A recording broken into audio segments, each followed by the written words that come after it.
Well, I'm still blowing coolant hoses everywhere. I got coolant on the windshield, my new rims, spots all over my valve cover I shined up. So the latest place it blew was here. This hose was pushed off on both ends, and I'm thinking I used this aviation forma gasket that I should not have used. It's not hard setting, so it stays kind of tacky. And when the coolant gets hot, it actually the aviation gasket stuff actually runs and drips out. There's drips down here I cleaned up, and it ran down here. So I've taken it apart and I've cleaned all that off as best I can, and I'm going to put it together either with no gasket cement or maybe some hard setting. The trouble is this snout here is pretty rough from corrosion, so I felt like I needed something to help that. But I think that aviation cement was a bad deal because it leaked everywhere, and I've been fighting coolant leaks on every single connection for the last week.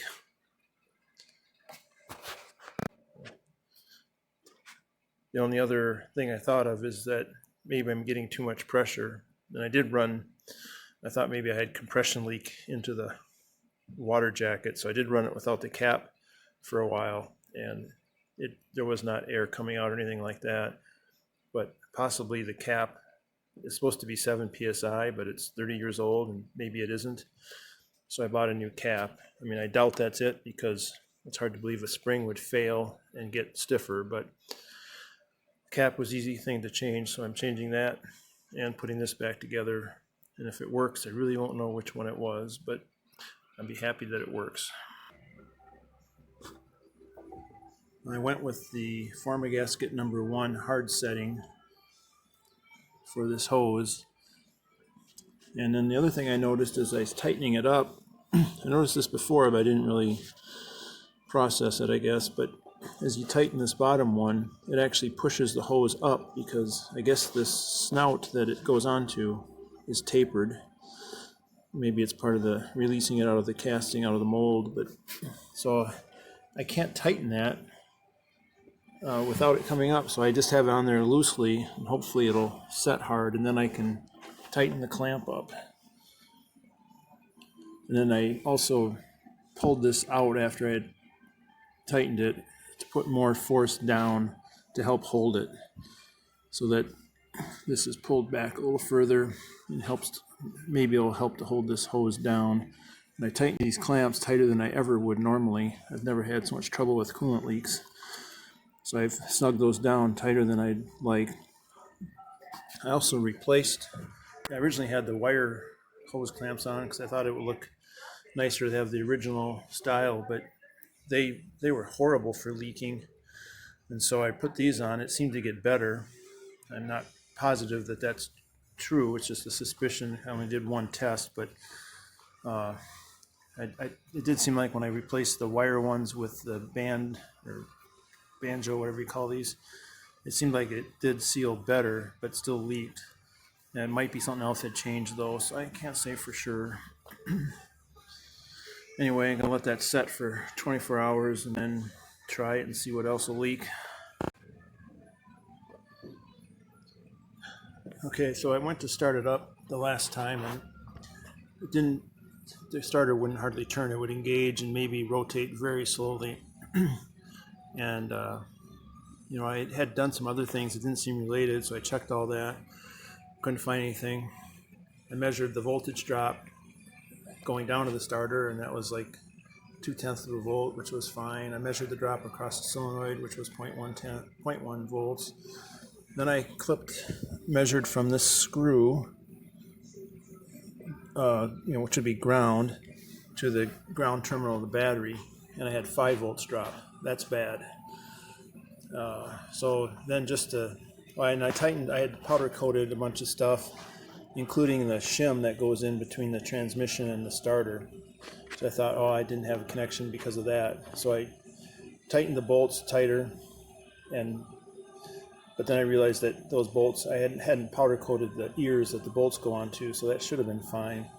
So then I wired this guy in. I just added a big fat cable underneath the starter bolt and ran it up to the negative terminal of the battery, and using correct colors, of course, and it turned over wonderful. So that was the problem there. And then I started thinking about it. I remember on the TR3 there was a ground strap from the engine to the frame that went over here. I think it went off this lift bracket, or somewhere down in here it went over to the frame.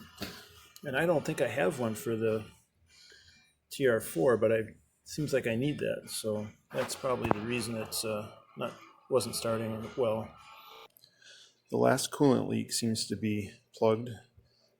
This worked with the better clamps and the hardening Permatex. So I backed it out of the garage for like the third time, and then I decided it's time to take it for a short drive. It got up the temperature, the fan turned on. I balanced the carbs a little bit.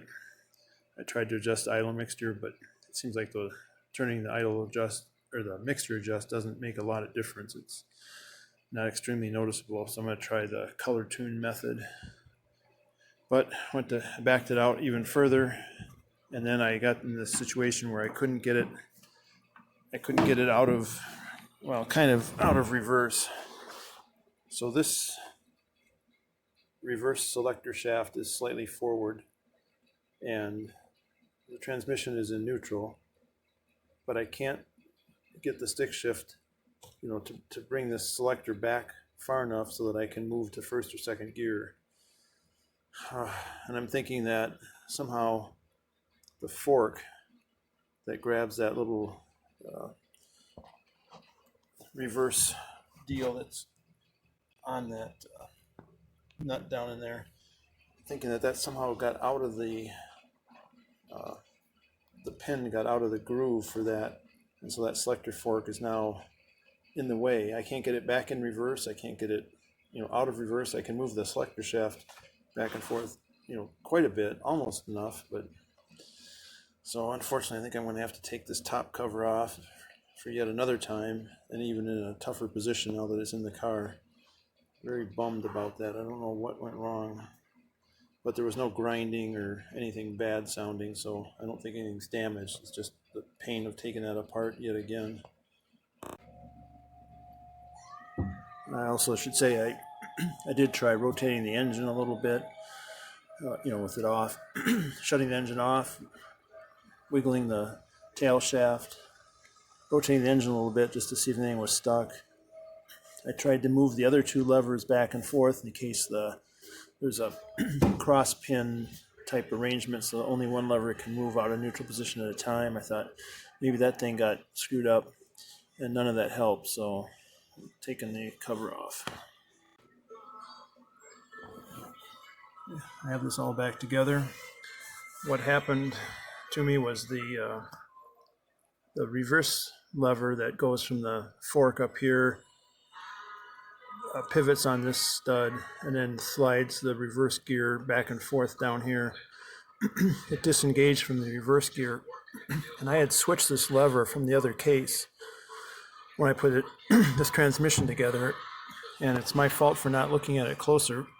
I just put it in, but that lever actually unscrews off of this stud on the inside of the transmission, and so you can adjust how much engagement there is to the reverse gear, how much the dog gets into the groove that is used to slide it.